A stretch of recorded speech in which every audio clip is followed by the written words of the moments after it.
Bismillah, Alhamdulillah, Assalamu alaikum wa rahmatullahi wa barakatuh. Dear viewers, greetings in peace, brothers and sisters in faith. Here I came again. I was sitting there at the floor, but the security came. He said I should get up.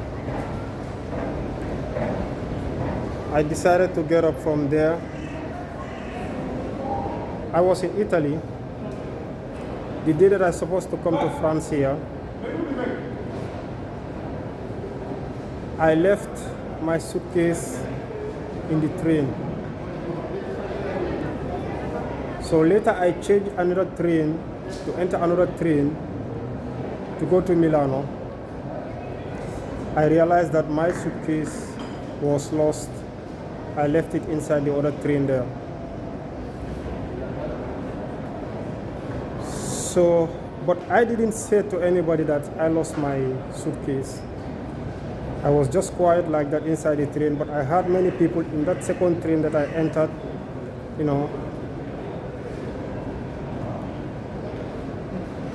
talking about my suitcase, like backbiting, talking about my suitcase. But I understand. Monsieur, le bagage là. Faut être à côté du bagage. As you can see, they came again. Hello. I'm recording a video. I just came to record a video. I placed my stuff. My stuffs are there. I just placed them to record a video, but they're here to take off my stuffs.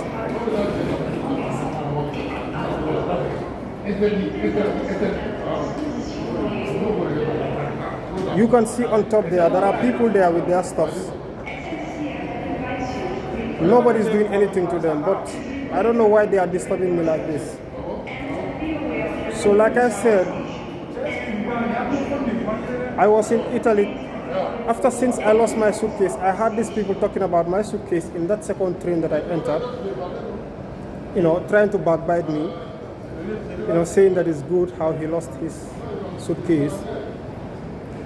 So I decided to reach up to Milano and ask about the suitcase. So I asked them, where is this suitcase? I left my suitcase in a train. I'm looking for my suitcase. They said they didn't see the suitcase. But the suitcase is with them. I know that the suitcase is with them because they kept the suitcase with them.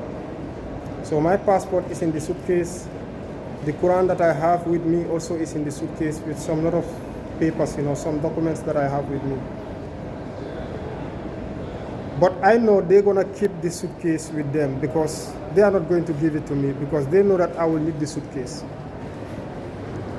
So the second day that I went there to look for the suitcase again, after returning to Venezia, they said also they didn't see the suitcase. So I decided to come to leave Italy without the passport to France here. And I remember this is my second time in France. The first time for me to come to France, they decided to leave me to come to France here without even passport, just an ID card. They told me that the ID card that you have, it can take you up to France without even passport. You don't need passport, you are okay because this ID card, you can go with it anywhere you want in the European Union. This is what they told me in the airport of Venice. So for the second time coming to France, this time here, they asked about the passport. But while they kept the passport with them, I said I have no passport. They said okay. But if they take you down, if they take you out of the train, know that it's because of the passport. I said it's okay, don't worry. So after me buying the ticket, before buying the ticket, they waste a lot of time so that the train will leave me and go. So I will wait for the second day that the train is going to Milano. Because it's supposed to reach my turn to buy the ticket as I have my number to go to where I'm supposed to buy the ticket. They were trying to do, some kind of stuff so that, the time of the train will come and it will leave, so that it will leave me behind. But I understand what they are doing. I even talk to them, you are trying to make the train leave me and go. But I understand the strategy. So later the train, leave. They said, we don't have any train for today till tomorrow, but you can buy the ticket for tomorrow. I said, okay, of course, I'm gonna buy. So I bought the ticket for tomorrow, the next day. So that next day, they already prepared for my coming to France. I know they contacted here that I'm coming to France. This is why the first day that I stepped in France, I started to hear their voice, started to come and do some kind of things to me, approaching me, anywhere that I go, I have to see people coming to me, people coming to me with different things, different signs, I understand everything. And this is how it is going till now also. It's the same situation in France. Because they don't want to let me breathe. They don't want to let me breathe. But like I said also, they will expose. Because the more they are doing stuff to me, they will expose.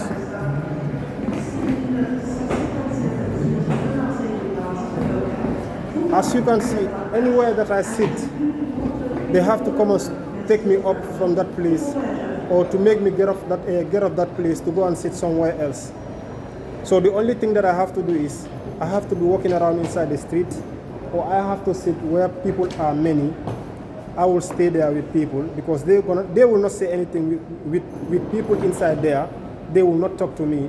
But when I'm sitting down aside alone, they have to come and let me get up, or I have to go away to walk inside the street, So this is how it is going. So, but the passport in Italy there, they keep it with them because they don't want to give it to me. They know why they kept it with them. But like I said, I'm also here for them. I'm also here for justice. Like I told you before, this is my second time to come to France. They know why they sent me to France. I came to France here. I spent here more than 2 months before I leave France.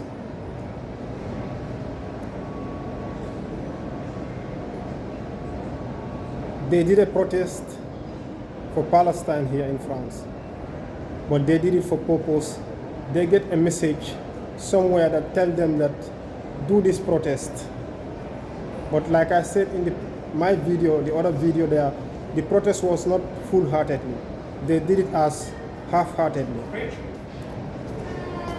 So you can see, I am here. I don't eat in their McDonald's because I ban eating in McDonald's. I don't drink their Coca-Colas. I don't eat their burgers. I don't eat anything that is unlawful to me. So you that are there also, going to their McDonald's as a Muslim, going there to their McDonald's, drinking their Coca-Colas, eating what is unlawful, my advice to you is stop it. As a Muslim, you have a lot of halal food outside where you can eat, and you can eat and satisfy, and you are going to be content and happy with what you eat. They want our downfall. They hate us. But their hate is gonna go back to them. It's gonna turn back to them. Because by the grace of Allah, inshallah, they're gonna be exposed with a lot of things. They're gonna be, the world gonna know who they are.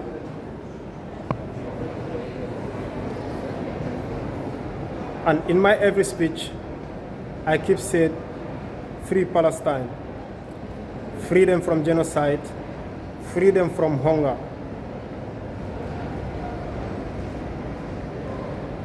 I don't watch football.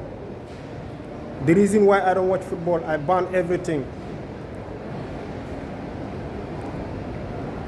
It happens here with what was going on in Ukraine.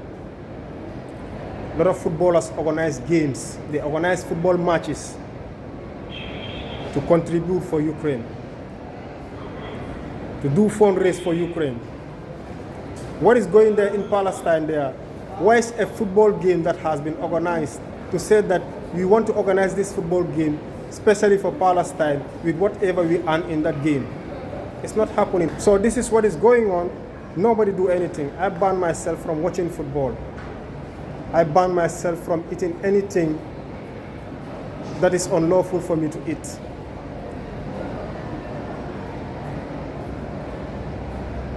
So as you can see, I am here. They took me out of here, not to sit down here in this place. And of course, I have right to sit down because I know I have the right to sit down. But if I have to lie down, they can tell me, get up. You don't have to lie down here. Here is not a place to lie down. Is it the truth or no? That's the truth. I have to get up and sit. Likewise, many people used to sit. And just from upside, where, people are there, I saw a lot of people sitting down. They put their bags, they sit on the bags.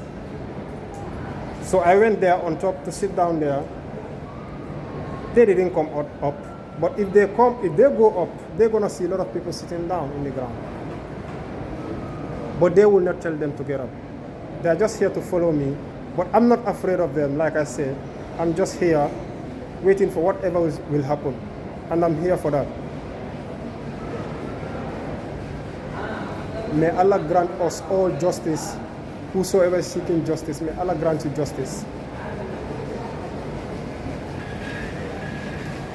Assalamu alaikum wa rahmatullahi wa barakatuh.